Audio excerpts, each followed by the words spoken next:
नमस्कार, आप सभी देख रहे हैं हमारी खास पेशकश और आपके साथ मैं हूं शिल्पा।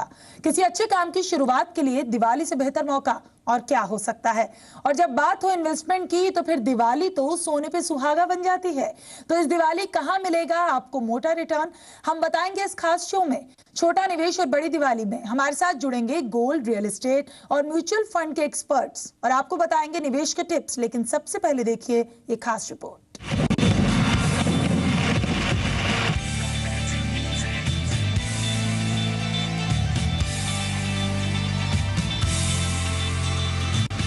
ये दिवाली खास है क्योंकि सालों बाद निवेश के लिए इतना शानदार मुहूर्त बना है।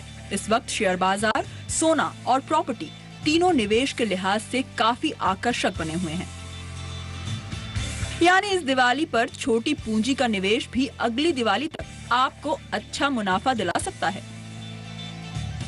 दिवाली के मौके पर सोने की खरीदारी काफी शुभ मानी जाती है। पिछले 40 सालों में पहली बार ऐसा हुआ है जब दीपावली के मौके पर लगातार 3 साल सोने की कीमतों में गिरावट आ रही है। एक्सपर्ट्स की माने तो इस बार सोने में निवेश का गोल्डन चांस बन सकता है। सरकार ने गोल्ड बॉन्ड जारी करके सोने में निवेश को और भी आसान और आकर्षक बना दिया है। साथ ही अशोक चक्र वाले सिक्कों के जारी होने से सोने की शुद्धता को लेकर आशंकाएं भी दूर हुई हैं। प्रॉपर्टी में निवेश के लिहाज से भी ये दिवाली काफी खास है क्योंकि प्रॉपर्टी की कीमतों में गिरावट है और कंपनियां दिवाली पर भारी भरकम डिस्काउंट्स भी दे रही हैं। अगर आप प्रॉपर्टी खरीदते वक्त मोल भाव करते हैं तो आपको अच्छा डिस्काउंट मिल सकता है। साथ ही बैंक लोन पर आपको प्रोसेसिंग फीस पर भी छूट मिल सकती है। बिहार चुनाव में एनडीए की करारी हार के बाद शेयर बाजार नर्वस है। हालांकि बाजार के जानकार इसे शॉर्ट टर्म का झटका मान रहे हैं। ज्यादातर एक्सपर्ट इस बात पर सहमत हैं कि भारतीय बाजार की लॉन्ग टर्म वैल्यूएशन काफी अच्छी है। म्यूचुअल फंड में सिस्टमैटिक इन्वेस्टमेंट प्लान यानी एसआईपी के जरिए निवेश की शुरुआत करके आप बाजार के उतार चढ़ाव को एवरेज कर सकते हैं। एसआईपी की खासियत ये है कि इसकी शुरुआत काफी छोटी रकम से की जा सकती है। लॉन्ग टर्म पूंजी निवेश के लिए म्यूचुअल फंड बेहतरीन रास्ता है। ये बाजार अगर सपोज एकदम अच्छे माहौल में अगर आपको लेना है, ये लास्ट टाइम भी मैंने आपको बोला शेयर बाजार में या तो अच्छा भाव होता है या अच्छा अच्छी न्यूज होती है। ये दोनों कभी साथ में नहीं होते हैं। तो जब न्यूज खराब होती है तो ही भाव अच्छे होते हैं। तो आपको तो अगर आप रह गए हो तो यही एक करेक्शन अपॉर्चुनिटी है क्योंकि मेरे को अभी लॉन्ग टर्म में इंडिया में कोई डाउट नहीं है कि ये वेदर वी विल क्या equity best performing asset class होगा। अगर आपका 3 या 5 साल का व्यू है, मेरे को उसमें कोई डाउट नहीं है। ये दिवाली आपके लिए निवेश का बड़ा मौका लेकर आई है, तो इस मौके पर निवेश करके अपनी अगली दिवाली को बड़ा बना सकते हैं आप। ब्यूरो रिपोर्ट, जी मीडिया। और खास मेहमान इस वक्त हमारे साथ जुड़ रहे हैं Pradeep Mishra, research head indiashousing.com, जिनसे हम जानेंगे कि रियल एस्टेट में क्या है बेहतर प्रोजेक्ट्स में निवेश करने का सही मौका। तनवीर आलम भी हमारे साथ बने हुए हैं, फाउंडर एंड सीईओ फिनकार्ड। अनुज गुप्ता जुड़ेंगे जो कि एवीपी है एंजल कमोडिटीज के। लेकिन प्रदीप जी, सबसे पहले आपसे मैं जानना चाहती हूँ कि रियल एस्टेट का धंधा थोड़ा मंदा चल रहा है, इतना बूम प्रॉपर्टी में फिलहाल देखने को नहीं मिल रहा, और लेकिन ब्याज दरें चूंकि कम की गई हैं बैंक्स की तरफ से, तो आपको लगता है कि ये एक बेहतर मौका हो सकता है प्रॉपर्टी में इन्वेस्ट करने का? देखिए शिल्पा, हम पहले समझ लेते हैं लास्ट 2 इयर्स में क्या रहा है। रियल एस्टेट मार्केट को समझना थोड़ा ज़रूरी है। देखिए 18 से 22% के आसपास की एवरेज गिरावट इस सेक्टर के अंदर देखने को मिली है और ओवरऑल ये सारा सेकेंडरी मार्केट में ज़्यादा देखने को मिला है। प्राइमरी मार्केट में सेल ब्लॉक हो गई है। डेवलपर्स ने रेट को रिड्यूस नहीं किया है। रेट रिड्यूस भी हुए हैं तो अराउंड 5 to 10% के आसपास रेट रिड्यूस हुए हैं और सेंटिमेंट्स इस टाइम टोटली नेगेटिव हो गए हैं। प्रॉपर्टी बाइंग जो सेंटिमेंट्स हैं वो इस टाइम नेगेटिव हैं, जिसके कारण भी प्रॉपर्टी मार्केट को स्लो देखने को मिल रहा है। 30% डिक्लाइन हुई है जो सेल्स है। बायर्स प्रोस्पेक्टिव जो है वो 30% के आसपास डिक्लाइन हुआ है और इस मार्केट में गवर्नमेंट प्लान कर रही है अफोर्डेबल हाउसिंग को। तो ये कुछ चीज़ें हैं जो रियल एस्टेट मार्केट को अफेक्ट करती है पिछले 2 सालों के अंदर। जी, तो रियल एस्टेट मार्केट को ये फैक्टर्स हैं जो असर डालते हैं, हम इन पर और भी चर्चा करेंगे और खासकर ये जरूर हम जानेंगे और आपको भी बताएंगे कि अभी कौन से ऐसे प्रोजेक्ट्स हैं जिनमें निवेश करने से आपको बेहतर रिटर्न भी इस पर मिल सकता है। अनुज जी, आपसे जानना चाहूंगी कि सोने का अगर पिछले 2 से 3 सालों का हम ग्राफ देखें तो धनतेरस पर इस बार बेहतर खरीदारी लोगों ने की है। गोल्ड के रेट्स को देखते हुए वो भी कम थे, तो क्या सोने में इन्वेस्ट करने का ये बेहतर मौका है, आपको लगता है? शिल्पा जी, अगर हम देखें तो पिछले साल अगर हम देखें तो करीबन 6% नेगेटिव रिटर्न दिया है गोल्ड ने। हालांकि इस साल गोल्ड के भाव बहुत कम है, करीबन 25,500 के आसपास हैं। उसके बावजूद अगर हम देखें तो कहीं ना कहीं जो इंटरेस्ट है लोगों का वो जाता हुआ दिखाई दे, क्योंकि जो फेड यूएस बैंक है उसकी तरफ से जो इंटरेस्ट रेट का पूरे साल रहा है वो मुझे लगता है कि सबसे बड़ा क्वेश्चन मार्क अभी भी है। तो जब तक फेड अपने डिसीजन नहीं सुनाएगा तब तक मुझे लगता नहीं कि जो एक बल्क बाइंग आनी चाहिए, जो इंटरेस्ट बाइंग आनी चाहिए गोल्ड में, वो देखने को मिलेगी। तो मुझे लगता है कि हो सकता है कि जिनको नीड है वो यहाँ पर बाइंग कर रहे हैं, बट इन्वेस्टर अभी भी वेट कर रहा है फेड के डिसीजन का। तो फेड के डिसीजन का अभी और इन्वेस्टर वेट कर रहा है और उसे करना भी चाहिए, तभी शायद बेहतर तरीके से वो ये डिसाइड कर सकता है कि उसको गोल्ड में कितना निवेश करना चाहिए जिससे लॉन्ग रन में उसे रिटर्न्स मिलें। और तनवीर जी, आपसे भी मैं ये जानना चाहूंगी कि हम म्यूचुअल फंड्स की जब बात करते हैं तो लार्ज कैप और स्मॉल कैप के बीच में डिफरेंशिएशन जरूर होता है, तो उसे देखते हुए अभी बेहतर रिटर्न का मौका किस में है? देखिए, अभी पिछले 2-3 साल में मिड कैप और स्मॉल कैप में काफ़ी रैली आई है और वैल्यूएशन जो मिड और स्मॉल कैप में है काफ़ी हाई वैल्यूएशन लेवल में है। उसके मुकाबले लार्ज कैप बेटर प्राइस्ड है, इसकी वैल्यूएशन अट्रैक्टिव है। तो इस समय में मैं यही सलाह दूंगा कि आप लार्ज कैप में निवेश करें, क्योंकि अगर यहाँ से बढ़ने की गुंजाइश रहेगी तो वो लार्ज कैप में रहेगी, और किसी वजह से गिरावट भी आती है तो मिड कैप और स्मॉल कैप में गिरावट आने के चांसेस ज़्यादा है। तो कंपैरेटिव पोजीशन देखते हुए मैं यही सलाह दूंगा कि लार्ज कैप में आप निवेश करें इस वक्त। तो लार्ज कैप में निवेश करना आपके लिए एक बेहतर और फायदे का सौदा जरूर हो सकता है अगर आप इस समय निवेश की सोच रहे हैं तो। प्रदीप जी, प्रॉपर्टी में निवेश की हम बात कर रहे हैं, इन्वेस्टमेंट पॉइंट ऑफ व्यू से भी कई लोग प्रॉपर्टी जरूर खरीदते हैं। मसलन अगर आपको उसमें एकदम ना रहना हो तो investment point of view long run के लिए, तो अगर मेट्रो शहरों की बात की जाए तो आपको लगता है कि अभी ऐसे कुछ खास प्रोजेक्ट्स जिसमें बेहतर इन्वेस्टमेंट आगे लॉन्ग रन में उन्हें मिल सकता है? देखिए, प्रोजेक्ट्स के 2 कैटेगरी में डिवाइड किया जाएगा, एक तो प्राइमरी मार्केट और एक secondary market. Primary market versus अगर सेकेंडरी मार्केट को कंपेयर करते हैं तो सेकेंडरी मार्केट में कुछ ज़्यादा लिक्विडिटी नज़र आ रही है। इस टाइम स्पेकुलेटर्स, इन्वेस्टर्स लगे हुए थे रियल एस्टेट के अंदर, उनको बहुत अच्छा रिटर्न ना मिलने के कारण, उनकी मनी ब्लॉक होने के कारण वो स्टक फील कर रहे हैं। तो इस टाइम वो कहीं हद तक मार्केट से एग्जिट रूट लेना चाहते हैं।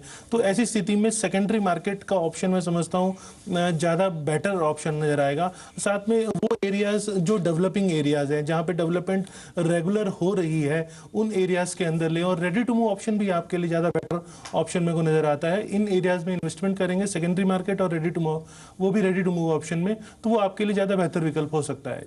जी तनवीर जी, 2014 से अगर अब अभी तक कंपेयर करें तो मिड कैप में ज्यादा रिटर्न्स जो थे वो देखने को मिले थे, क्या आगे भी यही ट्रेंड रहेगा जारी? नहीं, देखिए, हमेशा क्या होता है कि मिड कैप की रिटर्न्स हमेशा लार्ज कैप के मुकाबले बेहतर होगी, क्योंकि मिड कैप में रिस्क ज़्यादा होता है। इन्वेस्टमेंट का एक सिंपल थंब रूल है, रिस्क और रिटर्न जो है साथ साथ चलती है।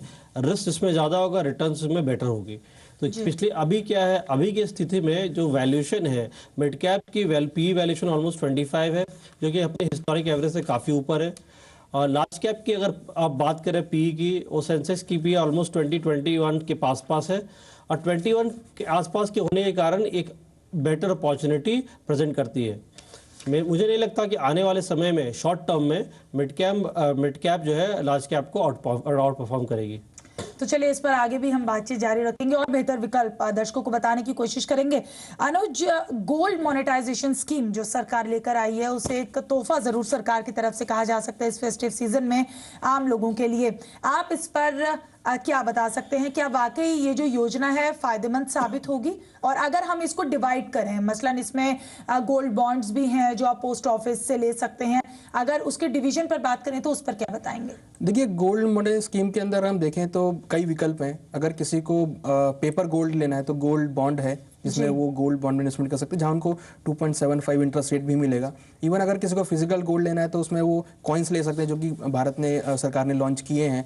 मुझे तो वो एक अच्छा ऑप्शन है। बट अगर हम देखें ओवरऑल तो कहीं ना कहीं देखें तो जो इंटरेस्ट रेट की अगर हम देखते हैं तो थोड़ा कम इंटरेस्ट रेट है, जो कि एक्सपेक्टेड है कि कम है। बट अगर हम दूसरी साइड देखें तो एफडी में अगर हम लगाते हैं तो वहाँ पे ज़्यादा इंटरेस्ट रेट मिलता है। तो मुझे लगता है कि थोड़ा सा एक लैक ऑफ इंटरेस्ट वहाँ पर देखने को मिला है। बट मुझे लगता है कि जो प्योरली गोल्ड में इन्वेस्टमेंट करना चाहते हैं लॉन्ग टर्म पर्सपेक्टिव से, तो उनके लिए गोल्ड बॉन्ड एक बहुत अच्छा ऑफर है, जिसमें वो एक पेपर गोल्ड के जरिए लॉन्ग टर्म इन्वेस्टमेंट में इन्वेस्ट कर सकते हैं और उसको एज ए गिफ्ट भी आगे किसी को वो पास ऑन कर सकते हैं।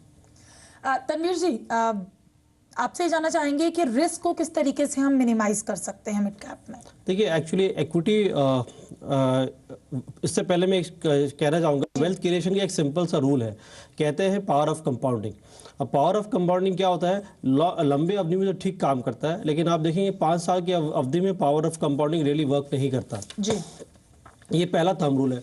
दूसरा ये रूल है कि इक्विटी मार्केट में लोग जो कम समय के लिए इन्वेस्ट करते हैं ना, वो रिस्की इन्वेस्टमेंट होता है।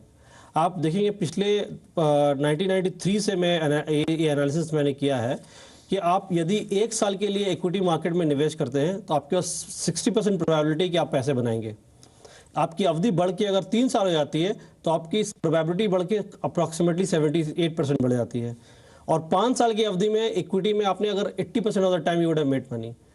लेकिन अगर आपकी अवधि 10 साल की है इक्विटी फंड में जी, तो 100% टाइम आपने पैसे बनाए होंगे इक्विटी मार्केट में ना। अगर कोई भी दर्शक भी देख रहे हैं ये शो, आप देखेंगे करंट मौजूदा हालात में 2015 में सेंसेक्स जो है 26,500 के लेवल पे है जी। 2005 में अगर हम वापस जाते हैं 10 साल की अवधि में, यही सेंसेक्स करीब 5,000 के लेवल में था। सबसे मेजर फॉल जो आया था हमारे इंडियन इक्विटी मार्केट में वो 2008 के बाद 2009 फरवरी में 21,000 से सेंसेक्स गिर के 8,800 के लेवल में आ गया था। तो फरवरी अगर 2009 के डेटा देखें और वी गो बैक फरवरी 1999 का डेटा देखेंगे तो मार्केट 3200 के लेवल में था।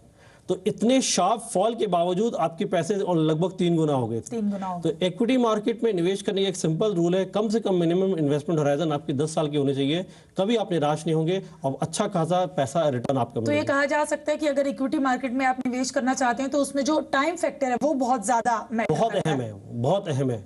जैसे आपने बताया कि 10 साल के लिए अगर आप इसको म्यूचुअल फंड लेते हैं, चाहे स्मॉल कैप चाहे लार्ज कैप, तो उसके अंदर जो टाइम फैक्टर है वो बहुत ज्यादा मैटर करता है, बहुत ज्यादा मायने उसी करता को है। देख के आपको आगे अपनी जो इन्वेस्टमेंट की प्लानिंग है वो करनी चाहिए। बिल्कुल। Pradeep ji, real estate sector में अगर देखा जाए तो कई ऐसे बिल्डर्स हैं जिनके प्रोजेक्ट स्टक हो गए, रुक गए, तो इसका क्या आपको लगता है कोई इम्पैक्ट रहा है रियल एस्टेट मार्केट पर? देखिए कई सारे developers time liquidity crunch face कर रहे हैं, साथ में गवर्नमेंट की पॉलिसीज़ भी बहुत ज़्यादा तंग कर रही हैं कई बार कई डेवलपर्स को, जैसे सिंगल विंडो क्लियरेंस का ना होना, फिर लिक्विडिटी क्रंच को फेस करना, जुडिशियल इंटरवेंशंस कई आए हैं। तो ऐसी कई चीज़ें डेवलपर को थोड़ा सा प्रोजेक्ट स्लो होते हैं जिसके कारण से, और जिसके कारण टाइम और कॉस्ट दोनों एनहांस हो जाती है। तो डेवलपर को कहीं हद तक जब उसकी बाइंग कॉस्ट जो उसे कॉस्ट ऑफ यूनिट पड़ रहा है वही जब बढ़ जाती है तो वो प्रॉफिट लेवल भी उसका थोड़ा सा कम हो जाता है। तो ऐसी स्थिति में डेवलपर कई स्टक हैं इस टाइम पे। तो आज का एफडीआई का जो डिसीजन है वो भी कहीं हद तक रियल एस्टेट मार्केट को पॉजिटिव साइन देगा। लेकिन ऐसी स्थिति में जब डेवलपर भी स्टक है और सेकेंडरी मार्केट भी स्टक है, प्राइमरी मार्केट भी स्टक है, तो बायर्स के पास ये ऑप्शन होता है कि वो अच्छी बाइंग कर सकते हैं। उनके पास डेवलपर भी आज नेगोशिएट करने को रेडी होता है। प्राइमरी मार्केट में डेवलपर से अच्छी नेगोशिएशन इस टाइम पे हो सकती है अगर आप होमवर्क करके जाएंगे तो।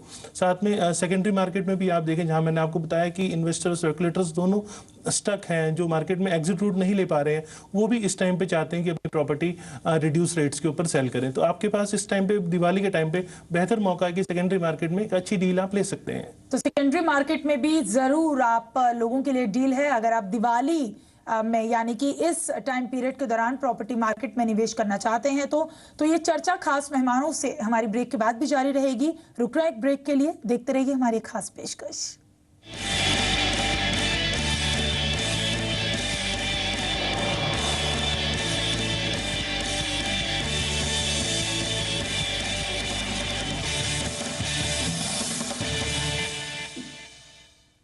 छोटा निवेश बड़ी दिवाली। जी हाँ, एक बार फिर से आप सभी का स्वागत है हमारी इस खास पेशकश में। हम आपको ये बता रहे हैं अपने तमाम एक्सपर्ट से जानकारी लेके कि इस दिवाली आप ऐसा क्या छोटा निवेश कर सकते हैं जिससे हर दिन आप दिवाली मना सकें और आपको लॉन्ग रन में एक बेहतर रिटर्न भी मिल सकता है। और तमाम सेक्टर से हमारे साथ सभी खास मेहमान लगातार इस शो में बने हुए हैं। आपसे जानना चाहूंगी अनुज की गोल्ड स्कीम के बारे में जो सरकार ने लॉन्च की है उसके बारे में हमने बात की, लेकिन कुछ ऐसे प्रिकॉशंस जो आपको लगता है गोल्ड बॉन्ड खरीदते वक्त हमको ध्यान में रखनी चाहिए? देखिए, गोल्ड बॉन्ड लेते समय ध्यान में ये रखना है कि एक तो उसका टाइम पीरियड कितना है और आप जो इन्वेस्टमेंट कर रहे हैं, जो इन्वेस्टमेंट आप कर रहे हैं उसमें आप जो रिटर्न ले रहे हैं कहीं आपको उससे ज़्यादा रिटर्न कहीं और तो नहीं मिल रहा है। आपको ये कंपेयर एक एनालिसिस करना पड़ेगा कि जो आप गोल्ड बॉन्ड में लगा रहे हैं आपके पास कुछ और ऐसा ऑप्शन है जहां पर आप ले सकते हैं। इवन आप ये भी देख सकते हैं कि जो गोल्ड का जो प्राइस है फिजिकल में उसमें और गोल्ड बॉन्ड में कोई डिफरेंस तो नहीं है, क्योंकि जब हम गोल्ड बॉन्ड लेंगे जब वो मैच्योर होगा तो हो सकता है कि उसके बाद हम उसमें कैश भी ले सकते हैं या फिर हम उसमें गोल्ड की फिजिकल डिलीवरी भी ले सकते हैं। बट अगर हम फिजिकल फॉर्म में हम गोल्ड लेते हैं और हमको अगर करंट जरूरत है तो हम गोल्ड बॉन्ड में ना जाकर हमको जो अपनी फिजिकल नीड है उसको हमको पूरा करना पड़े। तो हमको ये 2-3 बातें जो कि ध्यान में रखनी पड़ेंगी। तो 2-3 बातें हैं जो ध्यान में रखनी पड़ेंगी और स्पेशली फिजिकल फॉर्म में अगर आप लेना चाहते हैं तो वो भी ले सकते हैं, उसके अंदर आपको ज्यादा इंतजार करने की जरूरत नहीं है। Pradeep ji, real estate market में कौन से प्रोजेक्ट्स अच्छे हैं इस पर लगातार हम चर्चा कर रहे हैं, लेकिन यहाँ बायर के पर्सपेक्टिव से भी जानना बहुत जरूरी है कि उसको किन चीजों का जो एग्रीमेंट होता है, बिल्डर एग्रीमेंट, उसमें ध्यान रखने की जरूरत है। देखिए, एग्रीमेंट की स्टेज थोड़ी सी बाद में आती है। सबसे पहले तो होमवर्क करना ज़रूरी है कि हम प्रॉपर्टी बाय करें तो क्यों करें और क्यों ना करें। देखिए, जब आप प्रॉपर्टी बाय करने के लिए निकलते हैं सबसे पहला फैक्टर आपका आता है रेट्स का। रेट अगर उस एरिया के आपको लगता है कंपैरेटिव हैं तो आपके लिए अच्छा डिसीजन होता है। साथ में super area versus carpet area, अक्सर सुपर एरिया के रेट्स दिए जाते हैं डेवलपर द्वारा और कारपेट एरिया में बहुत डिफरेंस होता है जो कि रेट्स में वेरी कर जाता है। तीसरे ऑप्शन के ऊपर जब आप आते हैं तो टाइटल सर्च करना ना भूलें, उस एरिया की गवर्नमेंट पॉलिसीज़ को चेक करना ना भूलें, क्योंकि कई बार ऐसा भी होता है कि पॉलिसीज़ अभी पाइपलाइन में ही हैं और प्री लॉन्चेस आ जाते हैं। तो ऐसे टाइम पे किसी भी प्री लॉन्चेस में ना जाएं। प्रॉपर्टी दिवाली के टाइम पे लिक्विडेटिव ऑफर को देखते हुए प्री लॉन्चेस में तो बिल्कुल भी ना जाएं। उसके बाद फिर बारी आती है बुकिंग फॉर्म को अच्छे ढंग से पढ़ने की जरूरत पड़ती है आपको। उसके बाद बिल्डर बायर एग्रीमेंट, क्योंकि वही एक डॉक्यूमेंट है जो आपके बीच और बिल्डर के बीच में दोनों के बीच में सहमति से साइन किया हुआ डॉक्यूमेंट होता है। तो उसको भी पढ़ के एक बार फिर आप सोचें कि आपको प्रॉपर्टी लेनी है या नहीं। उसके बाद ऑप्शन आपके पास बचता है कि सेकेंडरी मार्केट में अगर आप प्रॉपर्टी बाय करें तो किन बातों का ध्यान रखा जाए। देखिए, रेडी टू मूव ऑप्शंस में बहुत थोड़ी आसानी हो जाती है। आप टाइटल सर्च तो आप कर ही लेते हैं जैसे मैंने आपको बताया, लेकिन टाइटल सर्च करने के बाद वहाँ जाके रेजिडेंट से मिलना बिल्कुल ना भूलें। जो लोग रह रहे हैं, जो प्रॉब्लम फेस कर रहे हैं, चाहे वो पॉजिटिव है या वो नेगेटिव है, तो वो भी आप वहाँ जाके इजीली आप चीज़ों को चेक कर सकते हैं। अगर प्रॉपर्टी 1-2 साल पुरानी हो गई है तो क्या उसमें परेशानियाँ वहाँ के लोग फेस कर रहे हैं, अगर आप ये सब चीज़ें चेक कर लेते हैं और टाइटल सर्च करने के बाद इन चीज़ों को प्रॉपर्टी बाय करते हैं तो आप एक अच्छी प्रॉपर्टी और रिजनेबल रेट्स के ऊपर प्रॉपर्टी बाय कर सकते हैं। लेकिन होमवर्क करके जाना वाकई बेहद जरूरी है। जी। तनवीर जी, हम मिड कैप स्मॉल कैप की जब बात करते हैं तो ऐसे इस टाइम पे ऐसे कहाँ निवेश करें जिससे हमें जो स्मॉल टर्म इन्वेस्टमेंट है उस पर भी बेहतर रिटर्न मिल सके? ये शॉर्ट टर्म इन्वेस्टमेंट के लिए मैं इक्विटी फंड की सलाह कभी नहीं दूंगा। आपकी अगर अवधि मान लीजिए 5 साल की है तो उस अवधि के लिए आप किसी बैलेंस फंड में निवेश करें। अगर आपकी अवधि करीब 3 साल के है तो मंथली इनकम प्लान या इक्विटी इनकम जैसे प्रोडक्ट का इस्तेमाल करें। और आपकी अवधि अगर 1 और 3 साल के बीच में है तो आर्बिट्राज फंड आप यूज कर सकते हैं फॉर बेटर रिटर्न। और अगर उसकी अवधि अगर आपकी 1 साल से कम है तो लिक्विड फंड में निवेश करें या शॉर्ट टर्म जैसे फंड में निवेश करें। देखिए, 5 साल के अवधि से कम फोकस रहनी चाहिए सेविंग्स में और कैपिटल प्रोटेक्शन पे। इसी वजह से मेरी सलाह रहेगी कि उस 5 साल की अवधि के लिए रिस्क और जोखिम ना लें अपने इन्वेस्टमेंट में। तो जोखिम लेने की सलाह आप नहीं देंगे अपने इन्वेस्टमेंट में। अनुज, गोल्ड मोनेटाइजेशन स्कीम में जो एक बेहतर रिटर्न की बात कही जा रही है, आपको लगता है वाकई लुक्रेटिव है कि अगर जो कोई इन्वेस्ट करता है उसमें तो इंटरेस्ट रेट इतना अच्छा है कि वो इन्वेस्ट करेगा सिर्फ इंटरेस्ट रेट को देखकर? देखिए, जैसे तनवीर जी ने बताया कि इन्वेस्टमेंट लॉन्ग टर्म के लिए बहुत अच्छा होता है, तो मुझे लगता है कि डेफिनेटली जो इन्वेस्टमेंट होता है वो लॉन्ग टर्म में एक अच्छा रिटर्न भी देता है। तो गोल्ड बॉन्ड में मुझे लगता है कि जो रिटर्न है वो अच्छा यहाँ पे मिल सकता है। साथ में प्लस पॉइंट क्या है कि इसमें इंटरेस्ट रेट भी दे रहे हैं, तो हो सकता है कि अगर हम जैसे कि देख रहे हैं कि गोल्ड एक एसेट क्लास है जो कि एक लॉन्ग टर्म में इन्फ्लेशन को हेज करता है, और उसकी वजह से हम देखते हैं कि गोल्ड ने एक अच्छा रिटर्न भी दिया अगर हम एक लॉन्ग टर्म में देखें। तो मुझे लगता है कि अगर हम 10 साल डाउन द लाइन देखते हैं, 10 ईयर्स डाउन द लाइन, तो कहीं ना कहीं मुझे लगता है कि गोल्ड के भाव एक अच्छी तेजी देखने को मिलेगी। तो उसकी वजह से हमें क्या होगा कि जो बॉन्ड में रिटर्न है वो एक मिलेगा, प्लस जो उस पर हमको इंटरेस्ट रेट एड ऑन होगा वो एक पॉजिटिव पॉइंट रहेगा गोल्ड इन्वेस्टर्स के लिए। तो मुझे लगता है कि जो बॉन्ड के अंदर इन्वेस्टमेंट है एक अच्छा एक ऑप्शन हो सकता है गोल्ड में इन्वेस्टमेंट करने के लिए। तो जरूर गोल्ड बॉन्ड में भी इन्वेस्ट आप कर सकते हैं, अच्छा बेहतर इंटरेस्ट रेट आपको मिल सकता है और सरकार की तरफ से दिया गया ये फेस्टिव सीजन का आपको एक बेहतर तोहफा जरूर है। प्रदीप जी, लगातार हम रियल एस्टेट मार्केट में जब इन्वेस्टमेंट की बात करते हैं तो प्रिकॉशंस बिल्डर एग्रीमेंट के तहत अगर आप उससे सेटिस्फाइड नहीं है तो नेक्स्ट स्टेप आप क्या कर सकते हैं? देखिए, बुकिंग फॉर्म पे ही काफ़ी सारी कंडीशंस होती हैं। अगर आपको कंडीशन सूट नहीं कर रही हैं तो प्रॉपर्टी बाय ही मत कीजिए आप। लेकिन अगर आप प्रॉपर्टी बाय कर रहे हैं, उसके बाद जो बिल्डर बायर एग्रीमेंट की स्टेज आई तब भी वो चीज़ें सुपरसीड कर जाती हैं। आपका बिल्डर बायर एग्रीमेंट उसे सुपरसीड करता है आपके बुकिंग फॉर्म पे। अगर उस स्टेज पे भी आपको कहीं हद तक दिक्कत आपको लग रही है तो आप डेवलपर से रिफंड के लिए क्लेम कर सकते हैं और उस प्रॉपर्टी में आगे जाने का जो आपका विचार है उसे आप ड्रॉप कर सकते हैं। देखिए, जब प्रॉपर्टी खरीदने आते हैं तो जैसा अभी हमने बताया प्रिकॉशंस आप लेते हैं। आज डिजिटाइजेशन का टाइम है, इस टाइम पे मैं आपको कहूँगा कि इंटरनेट पे भी बहुत सारी चीज़ें आपको अवेलेबल हो जाती हैं।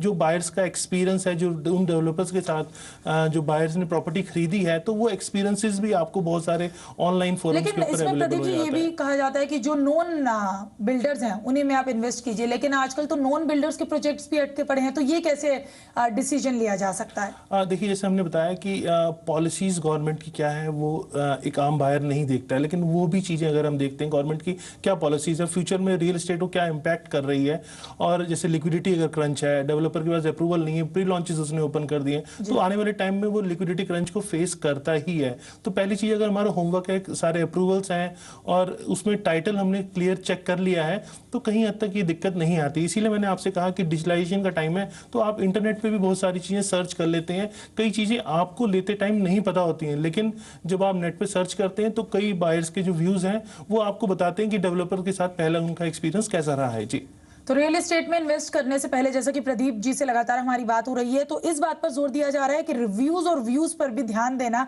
बहुत जरूरी है किसी भी बिल्डर के प्रोजेक्ट में अगर आप इन्वेस्ट करते हैं। तो तनवीर जी, अक्सर दिवाली के मौके पर बहुत से सेक्टर्स में बोनस दिया जाता है कंपनीज की तरफ से, तो उस बोनस को कहाँ निवेश किया जा सकता है? क्या बेहतर इन्वेस्टमेंट प्लान हो सकता है? देखिए, एक्चुअली करंट मौजूदा हालत में इकोनॉमी की जो ग्रोथ है 4 पहियों में डिपेंडेंट है। एक तो है नॉर्मल कंजम्पशन, जैसे हम और आप कंज्यूम करते हैं, दूसरा प्राइवेट सेक्टर स्पेंड, तीसरा गवर्नमेंट स्पेंडिंग, और चौथी जो है एक्सपोर्ट्स। जी, ये जो है हमारी जीडीपी ग्रोथ फॉर्म करती है। अब 4 में से 3 पहिए काम नहीं कर रहे हैं अभी फिलहाल। प्राइवेट स्पेंड है नहीं, पावर कंजम्पशन है नहीं, और उसके अलावा एक्सपोर्ट भी हमारे वीक है। अभी सिर्फ गवर्नमेंट स्पेंड कर रही है मौजूदा हालत में, और इस गवर्नमेंट स्पेंड आप देखेंगे जो स्टॉक पे रिफ्लेक्ट भी हो रहा है। जो इंफ्रास्ट्रक्चर रिलेटेड जो स्टॉक्स हैं मेरे ख्याल से इस आने वाले समय में अच्छे रहेंगे, जैसे कि एल&टी वगैरह, भेल एंड ऑल दिस स्टफ। तो इस सेक्टर में मुझे लगता है कि ये आई थिंक इन्वेस्ट करना would be a good bet in this sector. तो चलिए, तमाम एक्सपर्ट्स हमारे साथ बने हुए थे जिन्होंने टिप्स दिए कि इस दिवाली पर आप छोटा निवेश करके बेहतर रिटर्न कैसे पा सकते हैं ताकि हर दिन आपको दिवाली हो। तो हमारी इस खास पेशकश में इतना ही, दीजिए इजाजत, नमस्कार।